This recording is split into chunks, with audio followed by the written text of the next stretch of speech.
কোনো একটি দেশের গর্ব তার পতাকাকে কেন্দ্র করে, আর ভারতের তিরঙ্গা পতাকার পেছনে যার অসামান্য অবদান রয়েছে তিনি হলেন পিঙ্গালি ভেঙ্কাইয়া। তেলুগু ব্রাহ্মণ পরিবারে জন্ম নেওয়া এই মানুষটি ভারতের জাতীয় পতাকার নকশা এঁকেছিলেন। জীবনের শুরুতে ছিলেন সৈনিক, ব্রিটিশ সেনায় যোগ দিয়ে দক্ষিণ আফ্রিকার বিরুদ্ধে যুদ্ধও করেন, আর সেখানেই জাতীয় পতাকার গুরুত্ব উপলব্ধি করেন। ভারতে ফিরে এসে নানা ভাষা ও বিদ্যায় পারদর্শিতা অর্জনের পাশাপাশি জড়িয়ে পড়েন স্বাধীনতা আন্দোলনে। 1916 থেকে 21 সালের মধ্যে তিনি 30টি সম্ভাব্য পতাকার নকশা তৈরি করেন।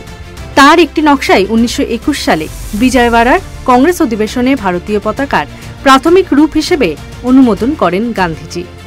লাল, সবুজ ও চরকার মাঝে পরবর্তীতে যুক্ত হয় সাদা রং, শান্তির প্রতীক হিসেবে। 1931 সালে পূর্ণ স্বরাজ পতাকা প্রকাশ পায়, গেরুয়া, সাদা আর সবুজ মাঝে চরকা।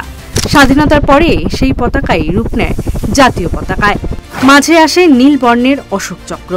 পিঙ্গালি ভেঙ্কাইয়ার জীবন কেটেছিল গবেষণা, শিক্ষা আর দেশ সেবায়। দুর্ভাগ্যজনকভাবে ভারতের প্রতিটি তিরঙ্গার সঙ্গে জড়িয়ে থাকা এই মানুষটি 1963 সালে প্রয়াত হন নিঃসঙ্গ অবস্থায়।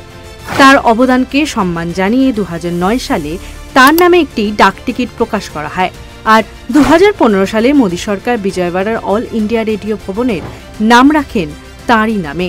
Bureau report, Bengal facts.